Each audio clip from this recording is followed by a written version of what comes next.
Good evening and welcome to the August 14th, 2018 Town Council meeting.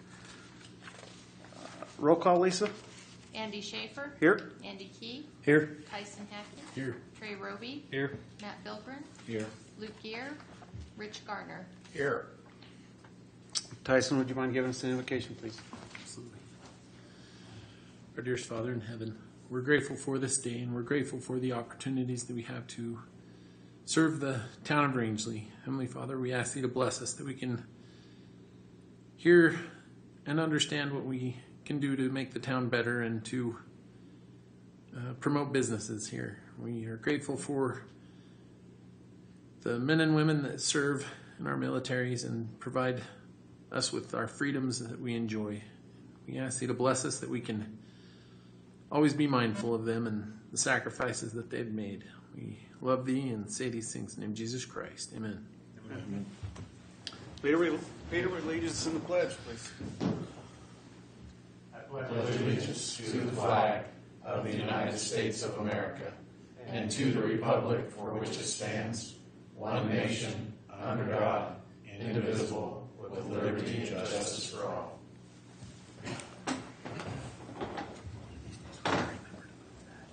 Meeting of the minutes. Discussion and action to approve the minutes of the July 24th, 2018 Town Council meeting.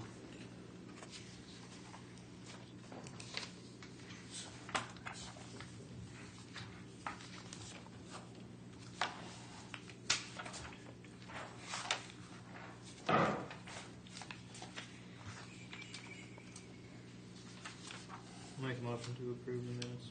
Second. Motion's made by Trey, second by Rich. All those in favor, aye? Aye. Opposed? Motion carries. Petitions and public input. Yes, ma'am, if you wouldn't mind coming up and to the podium and saying your name. Welcome. I'm Melba Woodley. I have talked to a few people about a problem that I see with our children over at the park. We have a lot of speeders, a lot of people that miss the stop signs, and I've talked to a police officer, I've talked to 3 sheriffs, and a couple of the men up there. They suggested that I come here and present my concerns. It has gotten to the point, I'd like to know first and foremost, what is the speed limit off of Main Street? When you're in the residential area, what is the speed limit? Chief, can you help us out with that? 50 miles per hour unless otherwise posted. Within the city limits? I didn't know that. Yes. I thought it was 20. Thank you. Everywhere's pretty The other day, we had a person come barreling through the on the other side of the street from me. We felt like she was speeding. Like I've been told, I can't judge that. No one can unless we have a radar. When she got out of the car, she had her phone in her hand. And my major concern, Sandy Baskell, which some of you know, has moved back to Rangeley. She has 2 little girls. One is going on 4. The other one is 2. They don't always listen, especially the 2-year-old. She'll see Grandma turn her back, and she runs for the street to come to my house. Now, if that young lady kills her, I don't know which one of us is going to get her first. And I'll be real honest about it because it's scary. And she was saying, well, I'm doing the speed limit. I'm doing 25 miles an hour. What can we do to slow these people down, get them to look around? Have you talked to Chief about it? To Not Chief yet, Wilczek? because I've never caught him until tonight, and He's a hard person I'm to here. catch. I don't come down here on him. It's just one of those. Most of these people I've talked to, I've either talked to down at the store or that type thing. So my suggestion would be to get with Chief after the meeting or whenever's good for you guys, and I'm sure he can get his officers out there and patrol the times that you think that are the worst or when people are doing this. And I would suggest also if there is a license plate or something that you can get, and somebody is willing to file a complaint, I think there is a procedure on that where that they could take care of. But I think that that's probably the best avenue to travel right now, is Well, I to was get with just him. told to approach the council tonight, so that's why I'm here And that's great. and stuff, so. And I feel myself that that's the best way to travel, is to go through Vinnie first. Okay. And Can I get clarification? We are talking about Bell, right? We're talking about Bell Street and Morrison. Bell and Morrison. Bell Street has 2 stop signs there by the park. I was asked if there's signs up there saying children at play or anything. I went out, looked, there is not. That's just another, None by the park? That seems like there is. no. So, anyway, thank you. Thank you. thank you. I didn't realize there weren't any signs there. You know, there's no children or. Because it's right by the park. Yeah, it should be. Definitely some signs there. But that's not going to stop. No, but it's an easy. Yeah, it's at least an indication. What about a speed limit sign? I don't know. I have to drive down to look, to be honest. Huh? There's speed limit signs there. Is there? There is on Bell, for sure. I don't know about Morrison. Couldn't tell you on Morrison, but I know there is on Bell. And I believe those are 15 on Bell. I know Stanley is, or yeah, that's Stanley. You know, I know with our situation with the police department being down, understaffed right now, you know, it might be a problem in several places within the community. I don't know where we talk about it, or what can be done, or how we can help Vince and the chief. Let's see what Vince can do with it first, and then if he's saying that he doesn't have staffing or manpower, we can reach out from there. Okay. Sounds good. Everybody good with it? I was just asking Ma'am? about speed limit signs, and you guys covered it. Okay.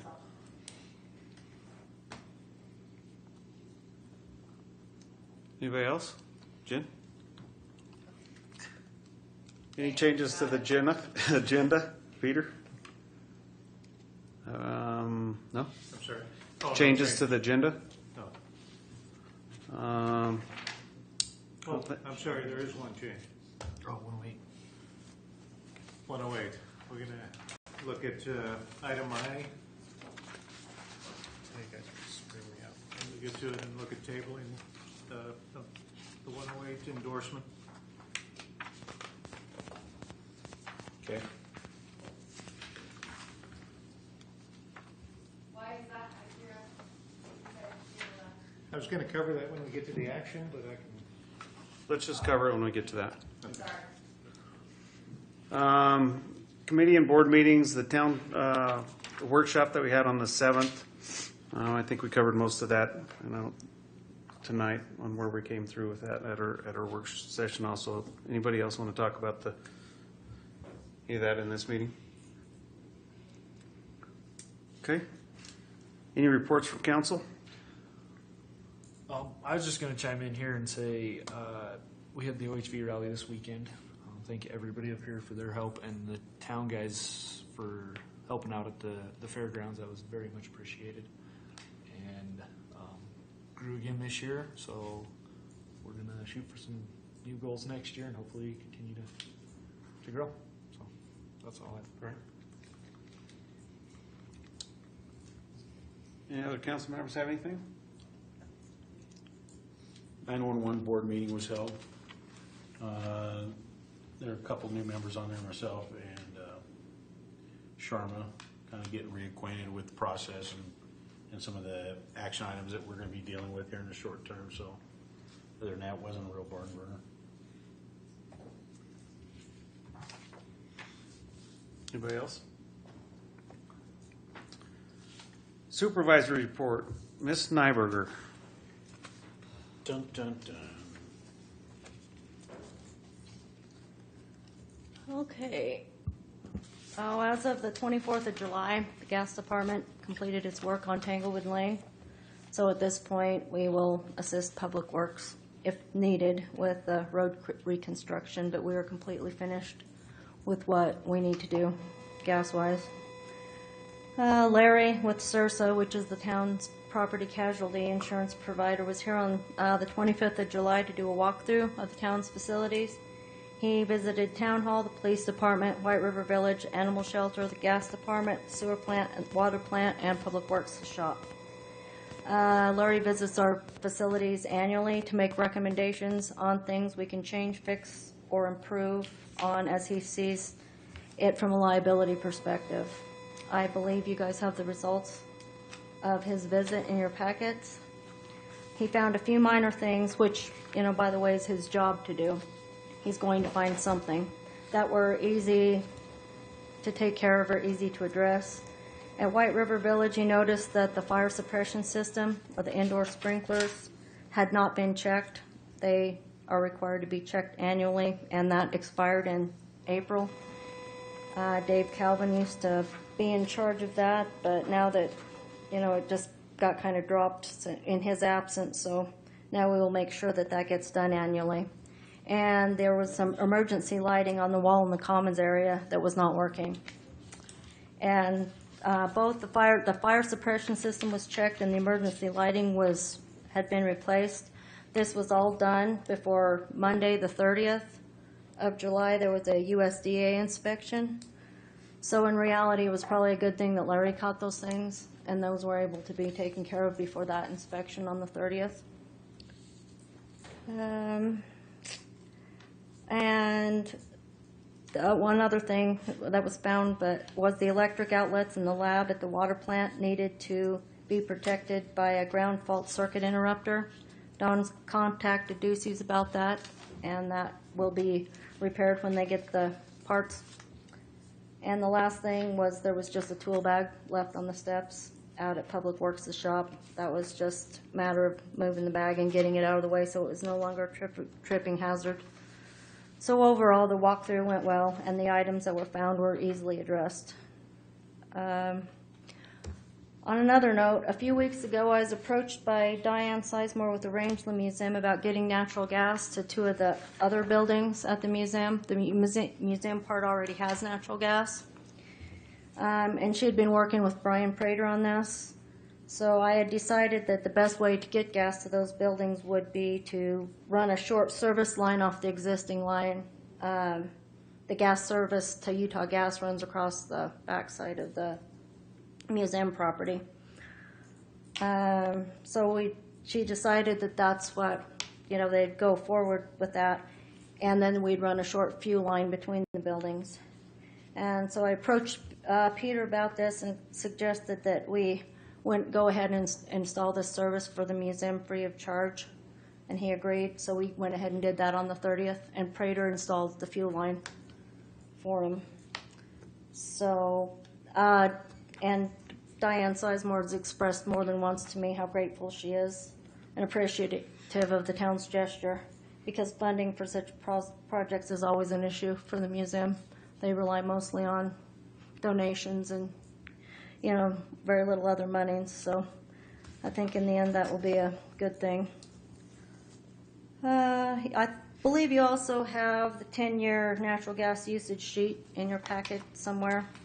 Just so you're aware that gas usages continue to be well below the 10-year average in each month this year so far, except for March. So unless we get a very cold fall and winter, I think we're going to be looking at a significant reduction in revenues for 2018, just so that's something to keep in mind. So that's all I have, unless anybody has any questions for me. Thanks, Kelly. Good, thanks. Mayor? Yes, sir.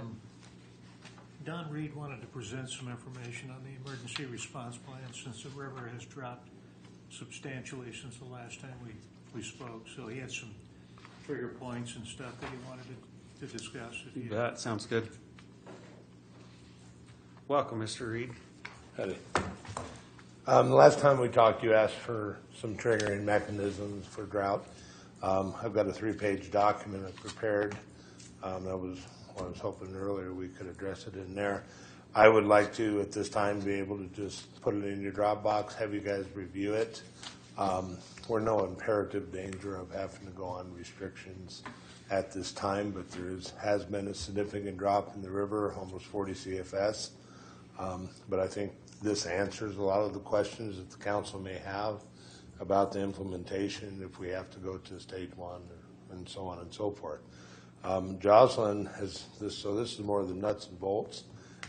Jocelyn has put together pretty much the information that will be necessary for drawing up an ordinance with the rate, enforcement, so on and so forth, that I think we'll try to get that document completed and also add it to your box. And I think after you guys review it, if you want to have sit down and discuss it and just go through it then and make a ruling on it if you need to, or how you want to proceed from there.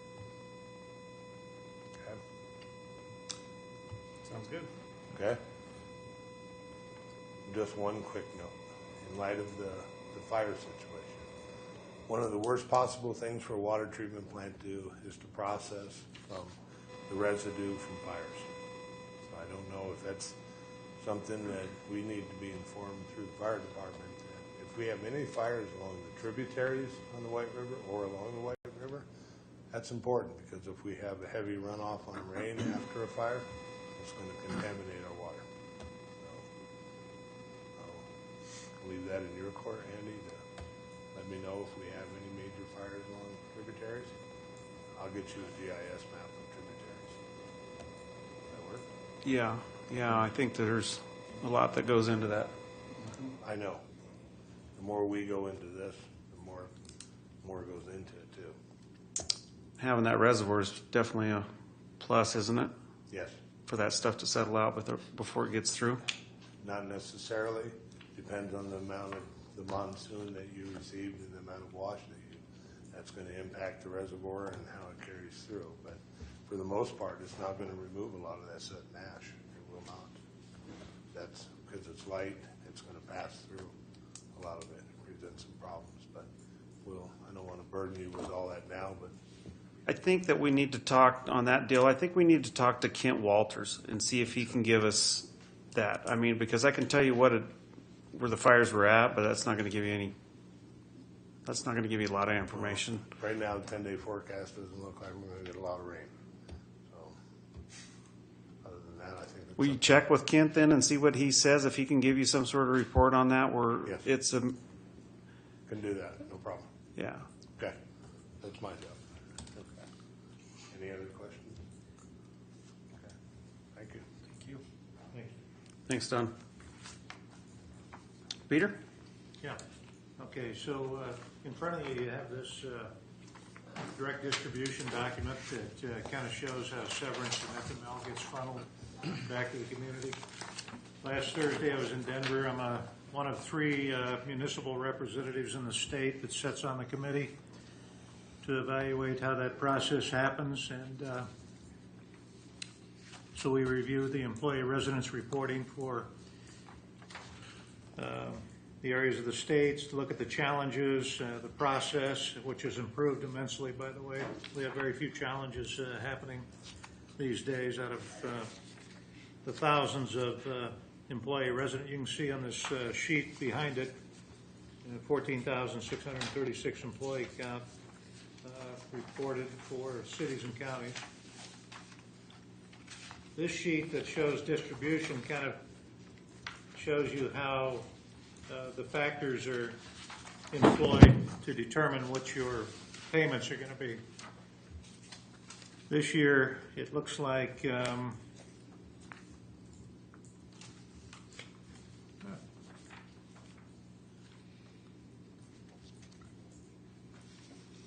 okay. It looks like severance distribution is going to total about $16.3 million this year. And of course, that gets distributed to all of the entities that qualify for severance distribution based on the factors on this sheet. It's kind of a difficult calculation, but and FML payments, which we actually receive much more of because most of our wells are on federal ground. That total this year for distribution is $18.7 million. Not the highest we've seen. Our employee count's down a little bit this year, so it'll be, but the price of the product is up. That could have some impact on, or should have some impact on the overall payments that come to the county. Anyway, we reviewed the reports that came in from across the state, the challenges, and the new process that they're using this year, and much more efficient. Any questions about the information? Is Weld County still getting the majority of the severance tax? Yes. And you can see that on the back 5,000. with, almost 5,000 employees. And how much do they pay into it? No, that's a tax issue. Very little. Yeah.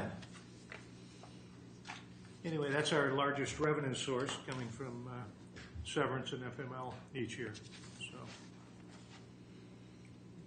in your packets also, well, I'll wait till we get to the action items on that to talk about 108. The pool memorial, I don't know if you've noticed across over there in front of the RE4 building, nearly completed. And so I think over the next few weeks they'll coordinate with the Poole family and try and determine a date for the dedication of the memorial over there. It's a nice addition. Kudos to Building and Grounds and their crew for the work they've done there. The Tanglewood project, Moon Lake finishes up this week in the street with installation of their service lines. They're a little bit behind. Next week, we'll start the engineering and preparing the elevations for the road base. Start placing the geogrid after that, and then look at asphalt and concrete. 6 residents on that street have also asked to have their driveways replaced, so we've hooked them up with a contractor that's going to be pouring the sidewalks, so they'll take care of that for each of those residents. Of course, they'll be responsible for that. So that neighborhood's going to see a nice improvement, and I think the residents will appreciate that. It'll offer them, with that kind of improvement, an opportunity to take more pride in what's happening there, because that street was just in horrible shape. So that'll be a great thing for those folks over there. Badly needed. The Verizon tower is not yet lit. It may be a few more weeks before they get the fiber run to it. They've also got a fence off around the tower for security purposes. So that's going to happen yet. And I know while I was gone last Thursday, Lisa passed out the budget worksheets. So the department heads are working on their capital projects right now, getting those ready. And we're starting to think about compensation for the staff as part of the budget process this year. We had one officer resign last week, so we'll be looking to replace him. Any questions? I also want to mention this is my last meeting tonight, so I want to thank the council. I want to thank the town for the opportunity to serve them for the past 10 years. I'll be here, but I'm going to be on vacation that portion of time, the last week of the month, so Lisa will be picking that up. So I want to thank you all for the opportunity to be here and serve. It's been great. I'd like to thank you, Peter. Thank you. Done well for this community. Appreciate that. Yeah, I'm looking forward to a new opportunity, but we'll see. I'm going to keep my house up on the hill just in case. Thanks, Peter. Thank you. Thanks. Peter. Doesn't look like we have any old business. New business. Item A, discussion action to approve the July 2018 check register. I'll make a motion to approve the July 2018 check register. Second. Motion's been made by Andy, second by Tyson. All those in favor? Aye. Opposed? Motion carries. Item B, discussion action to approve the July financial summary, and that's provided in the town council meeting. That's this sheet. It's, yeah.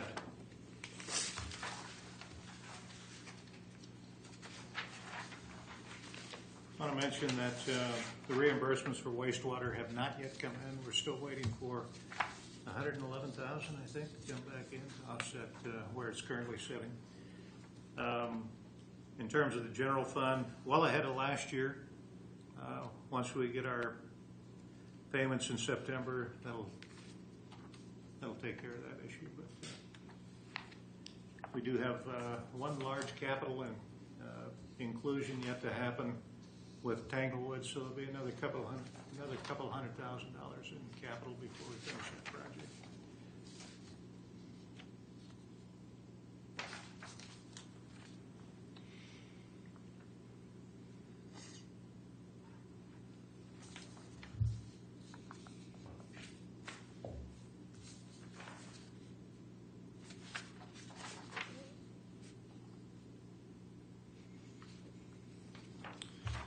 I'll make a motion to approve the July financial summary. Second. Motion's been made by Andy, second by Rich. All those in favor? Aye. Opposed? Motion carries. Discussion and action, item C, discussion and action to approve the renewal of the liquor license for El Agave Restaurant. Chief, it says in here that you didn't have any problems over last year?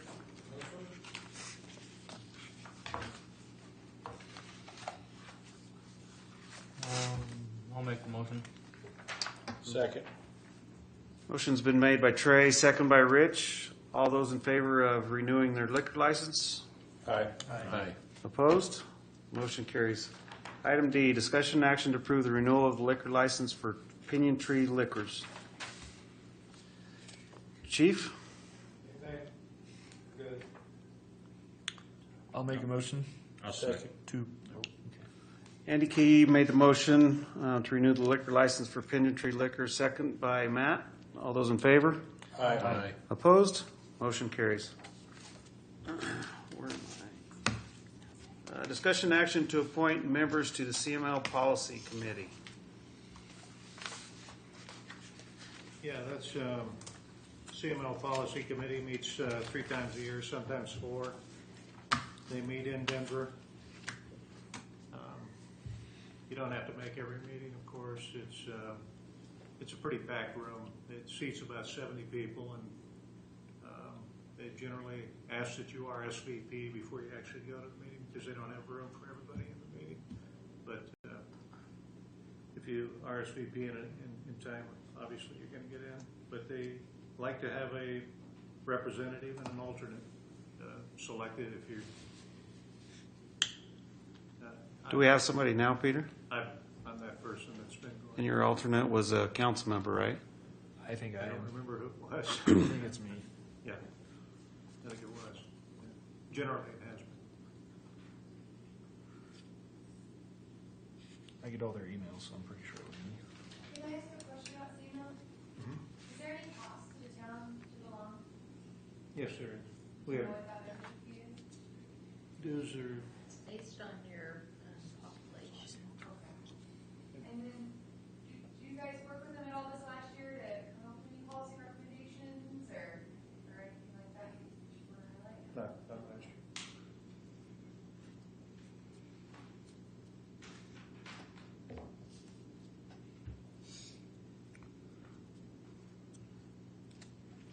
So unless somebody else wants to jump in on that, I'll, I guess, do it. Be the member primary. Well, I make a motion that we appoint Andy Key as to the CML Policy You want Committee. to be the alternate, Yes, I'd love to be the or do you want to be the primary? I'd love to be the alternate. Okay. Does that require a vote? Probably, I guess. Okay, well, I make a motion that we appoint Andy Key as the CML Policy Committee representative for Rangeley, and Andy Schaefer as the alternate. I second that. Motion's been made by Matt, second by Rich. All those in favor? Aye. Opposed? Motion carries. Item F. Discussion and action to approve Resolution 2018-07, a resolution of the Town of Rangeley, Colorado, approving an agreement with Rio Blanco County, whereby the county will be building inspector and related services to the Town of Rangeley.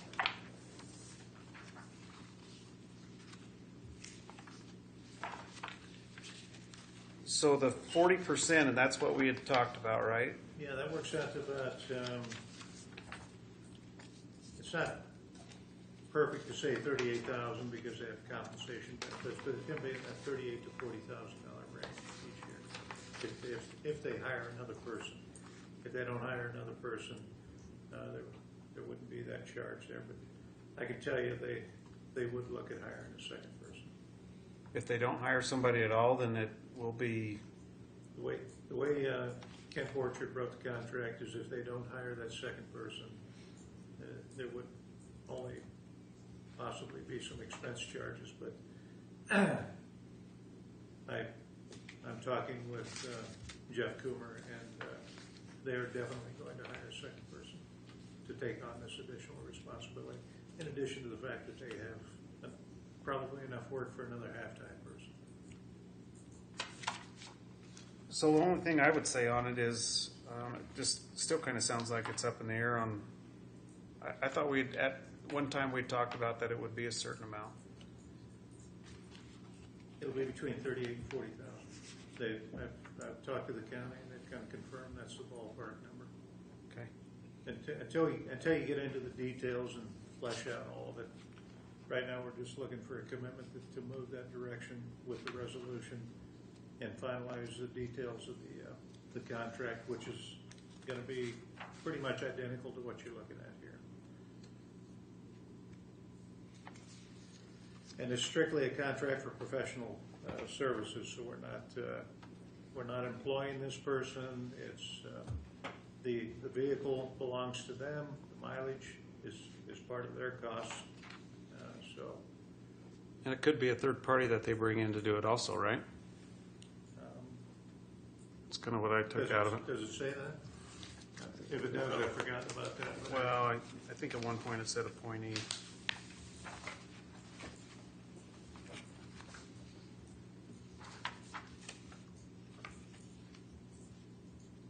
Yeah, number they could 14. subcontract a portion of the contract. Yeah.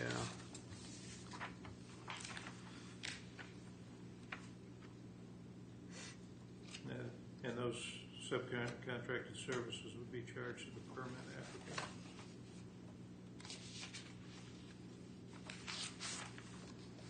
So in the discussion that I've heard, this will be a cost savings for us without any interruption in service or inspections that are necessary? Yeah, our cost today when we had a fully employed building inspector was about $87,000 when you add in the benefit package. And that didn't include the vehicle costs. But my concern is, I know it's a cost reduction and savings, but what about the delays in getting inspections done, what have you? With their proposal, they should be able to cover that like they would have. certainly be a requirement, and if they didn't meet the requirements, we can bail out of the agreement and hire a building inspector if we so choose. Yeah. This is the same agreement that Mesa County and Grand Junction have right now. Mesa County takes care of most of the communities in Mesa County. It's a pretty simple agreement, but we do have the option or the opportunity to kind of work out the logistics, of course, in terms of making this seamless for the resident here. So far, with the activity we've had and not having the additional building inspector on staff, I don't think we've had too many issues right now, and we don't have a contract. This would go into effect January 1. So if we pass the resolution tonight, we'd start working on finalizing the contract, working on an ordinance to adopt the new International Business Code 2018 and get all that set up, and also adopt the fee schedule that we looked at last time, the county's fee schedule, and try and get that all lined up before January 1. I say we, that's a royal we. You know. I think it's going to be a good thing for town of Rangeley. I'll go ahead and make a motion then to approve resolution 2018-07, resolution of the town of Rangeley, Colorado approving agreement with the Rio Blanco County whereby the county will provide building inspection and related services to the town of Rangeley. Second. Motion's been made by Andy Key, second by Matt. All those in favor signify by aye. Aye. Opposed? Motion carries.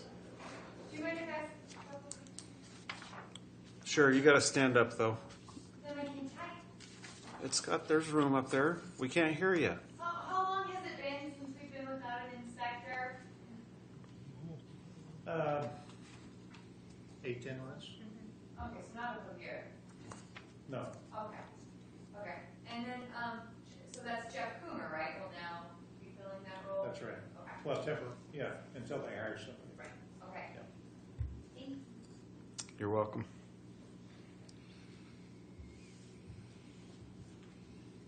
Where are we at? G.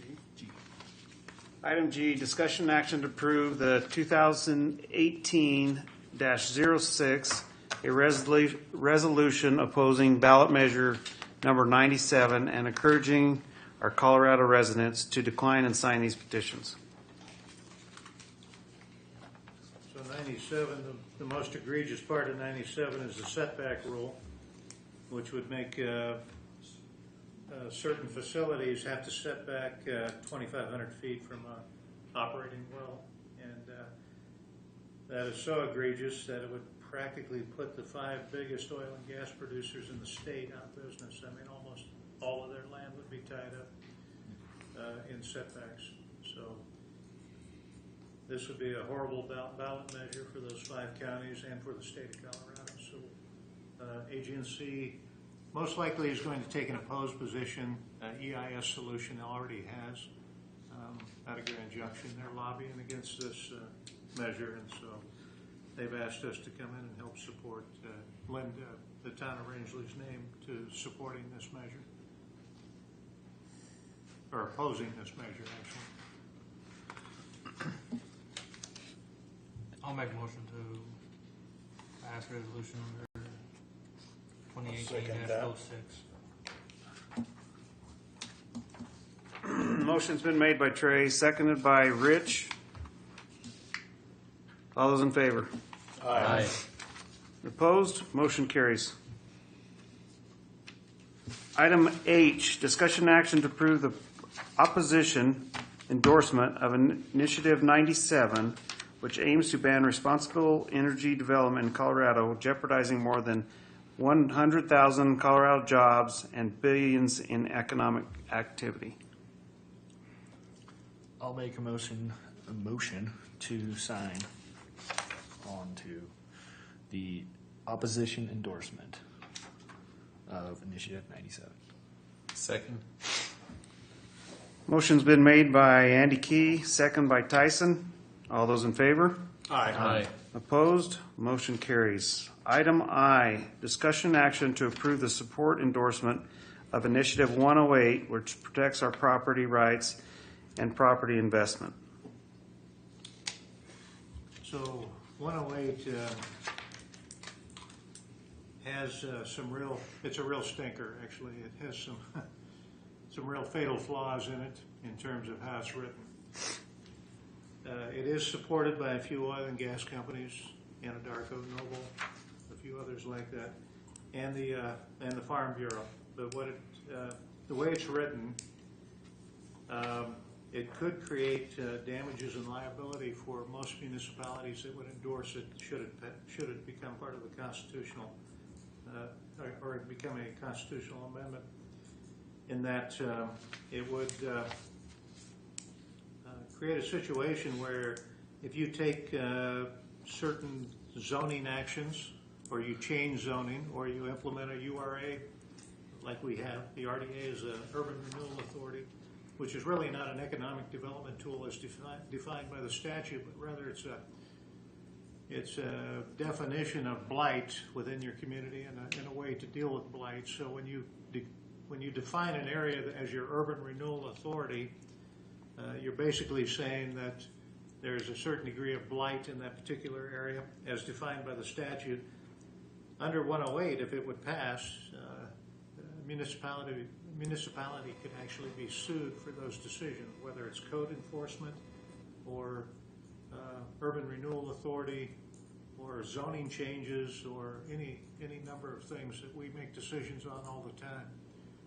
So CML is advocating that we not endorse it, and I'm asking that we table this issue tonight. AG&C is not supporting it. Well, they weren't taking a position on it until I talked to Bonnie Peterson with AG&C, and after discussing with her, I think that's going to be the direction they go, but that remains to be seen. Anyway, that's information from CML that I'm supplying you tonight.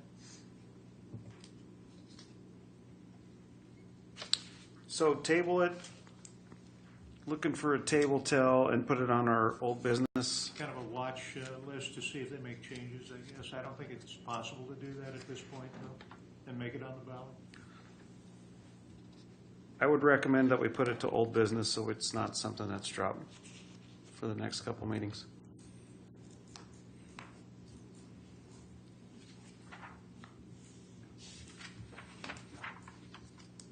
Everybody all right there? Item J, discussion and action to approve the support endorsement for Fair Maps Colorado, which will create independent commissions to redistrict both state legislate and the U.S. Congress consisting of Republicans, Democrats, and those unaffiliated with either major party to prevent on party from hijacking the process. Wow. So everybody here up on what Fair Maps is, I know we've talked about it a little bit in the past and kind of have tabled it till this point, and it's changed names too, because I think it was Fair Districts before, but what they did is they went ahead and joined with the joint resolution from the Capitol. The legislators, the state legislators, put that together, and now these guys are all working as one to do this. And one of our big concerns, well, my big concerns that we kind of all were agreeing was a concern was the payment side of it and how that would be controlled. Like how are these commissioners going to be monitored to make sure they're not being persuaded or bought, basically, and they are treated just like any other state official, and they therefore fall under those laws, is how they took care of that. So they can't go out to fancy dinners with people and stuff like that. So that kind of put a lot of that to ease. I don't know if the list is here. Yeah, a lot of the industries are on, or the organizations are on here. I went through and looked at a lot of the elected officials, and at this point, I have no problem supporting it. So, if you have any questions, I'll try to answer them, but otherwise, I'll make a motion to approve the support for Fair Maps. I'll second that. Motion by Andy Key, second by Tyson. All those in favor? Aye.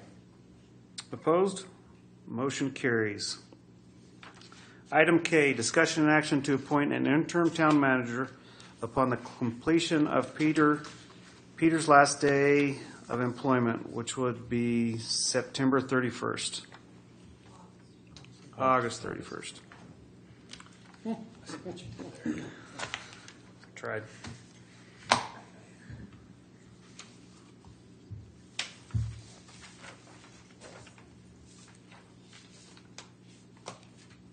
So in the work sessions, it's been discussed to make this as seamless as possible and keep the structure as sound as possible. To have Lisa be the interim, Lisa Peering be the interim. So therefore, I'm going to make a motion to appoint Lisa Peering as the interim town manager upon Peter's completion. And I'm going to add on there that would be at a salary range or salary of $87,000 a year, and compensation of 55 cents per mile for her vehicle. I'll second that. Motion by Annie Key, second by Rich. All those in favor? Aye. Opposed? Motion carries. Thank you, Lisa. And she's appointed. Yeah. You were wanting me. So, item 15, informational items, CIRSA audit.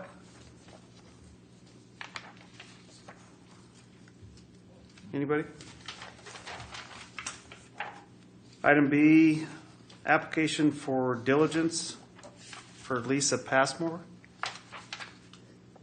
Yeah, it basically says that nobody opposed our application to protect our conditional water right out there at the wastewater treatment plant, so we're through that step of the process. So, Okay, Can I ask a couple questions? sure. What, is it 2019 that the water rates are up for renewal? 2018. 28, so it's now, okay. And then, what happens from here with those? Well, it goes to the water court. Okay. They make a final ruling, and they could either keep it as a conditional right or determine that it's an absolute right. Okay. And at that point, Does that seem likely? well, it could, and we could then come up every 10 years instead of every 6 years. Yeah. Thank you. Yep. Item C is BLM Pience East Douglas Herd Management in the area / Duck Creek fence reconstruction for the Corkin Spring redevelopment. I think there was some information in the packet on that. We still have the 2 board vacancies, and the announcements are listed. Anything else need to be brought before the council? We'll adjourn at 7:50.